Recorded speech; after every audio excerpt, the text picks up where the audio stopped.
Bonjour à tous et bienvenue dans ce nouvel épisode de notre podcast dédié à la santé au travail et à la prévention des risques professionnels. Aujourd'hui, nous allons parler d'un sujet essentiel, le maintien en emploi. Pour cela, nous allons découvrir l'histoire de Sandrine, une salariée qui a traversé de nombreuses épreuves, mais qui illustre parfaitement l'importance d'une intervention précoce. Alors, plongeons ensemble dans son parcours. Sandrine est une salariée dévouée, passionnée par son métier dans le secteur de la boucherie-charcuterie. Pendant de nombreuses années, elle s'est investie pleinement dans son travail. Mais au fil du temps, les contraintes physiques liées à son poste ont commencé à se faire sentir. Les premières douleurs physiques apparaissent après plusieurs années d'activité. Sandrine décrit ces douleurs comme supportables au début, mais elles deviennent de plus en plus handicapantes à mesure que les années passent. À partir de 2017, les arrêts de travail se multiplient. La principale cause, des douleurs aux épaules causées par des gestes répétitifs, des postures contraignantes. Sandrine reprend son poste à temps partiel thérapeutique, mais cette reprise ne se passe pas comme prévu. Les douleurs persistent et en parallèle, des tensions relationnelles commencent à apparaître au sein de son équipe. Ces tensions, combinées à ses contraintes physiques, aggravent encore davantage sa situation. Face à cette accumulation de problèmes, Sandrine commence à douter de sa capacité à continuer dans ce métier qu'elle aime tant. Elle se retrouve à un point de bascule où des solutions doivent être trouvées pour éviter une rupture définitive avec le monde du travail. À l'occasion d'une visite réglementaire, dans le cadre de la surveillance périodique en santé au travail avec l'infirmière, Sandrine évoque ses difficultés physiques et son malaise au travail.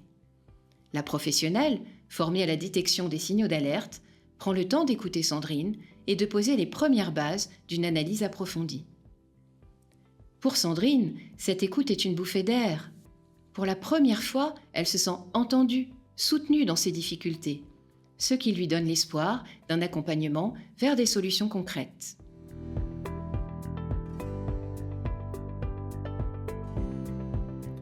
L'intervention de l'infirmière de Centra Plus marque un tournant. Elle montre combien il est essentiel de partager ses doutes et difficultés lors de l'entretien en santé au travail pour que le professionnel de santé détecte les signaux d'alerte le plus tôt possible pour éviter une désinsertion professionnelle.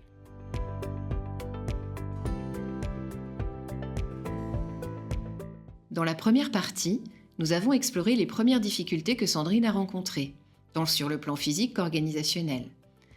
Maintenant, nous allons voir comment cela a ouvert la voie à une prise en charge globale.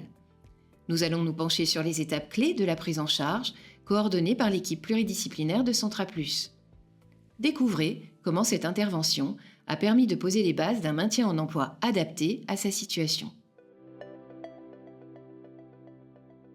À la suite de l'entretien avec l'infirmière, le médecin est informé.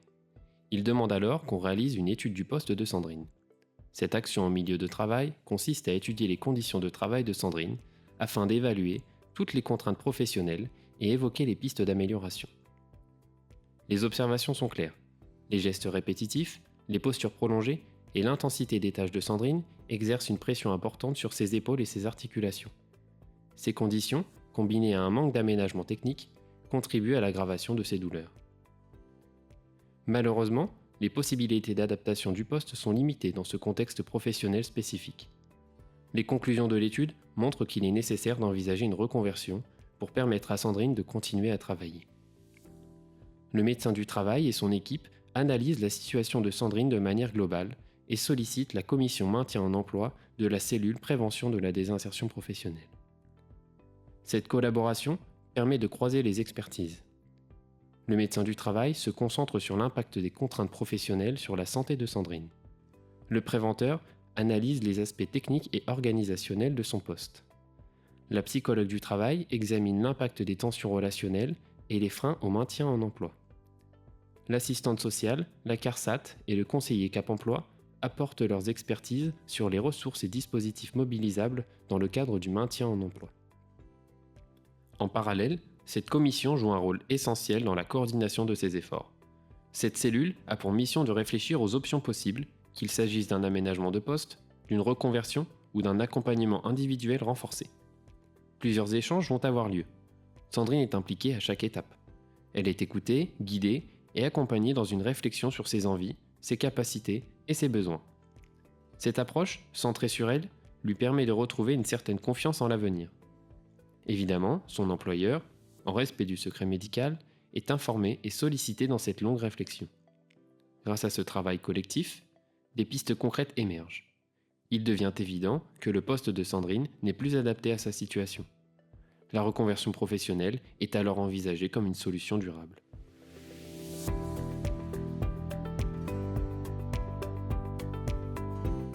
Cette étape de diagnostic et de réflexion a été déterminante pour Sandrine.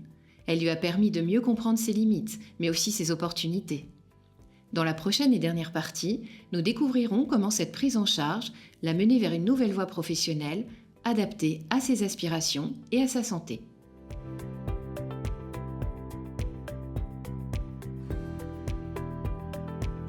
Après avoir exploré les premières difficultés que Sandrine a rencontrées et les étapes clés de la prise en charge par Centraplus, nous allons découvrir comment elle a pu se reconstruire professionnellement grâce à un accompagnement adapté. Cette partie mettra en lumière l'importance de la reconversion dans la prévention de la désinsertion professionnelle.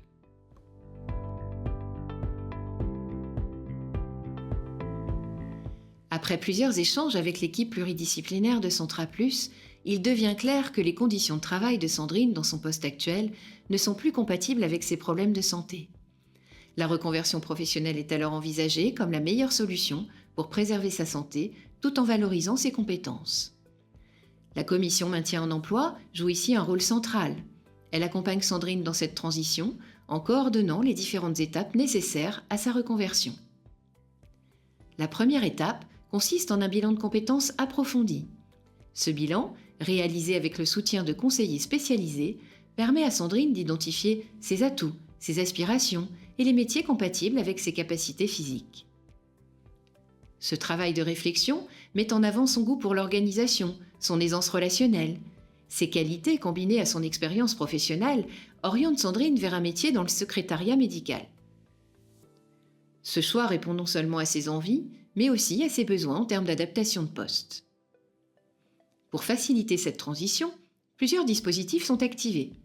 La reconnaissance de la qualité de travailleur handicapé, ou RQTH, permet à Sandrine d'accéder à des aides spécifiques, notamment pour la formation. En collaboration avec des partenaires externes, Sandrine est accompagnée pour trouver une formation adaptée à ses besoins. En 2022, après un essai encadré qui lui permettra de valider ce projet professionnel, Sandrine débute une formation en secrétariat médical. Cette formation lui permet d'acquérir de nouvelles compétences tout en travaillant dans un environnement qui respecte son état de santé.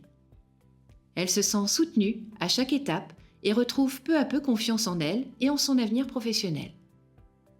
Cette reconversion n'a pas été un chemin facile, mais pour Sandrine, elle représente une véritable renaissance.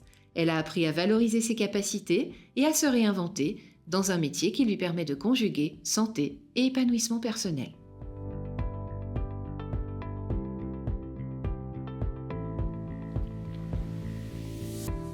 Grâce à l'intervention de son service de prévention et de santé au travail et à la mobilisation de différents dispositifs et partenaires, Sandrine a pu trouver une nouvelle voie professionnelle en adéquation avec ses aspirations et ses capacités.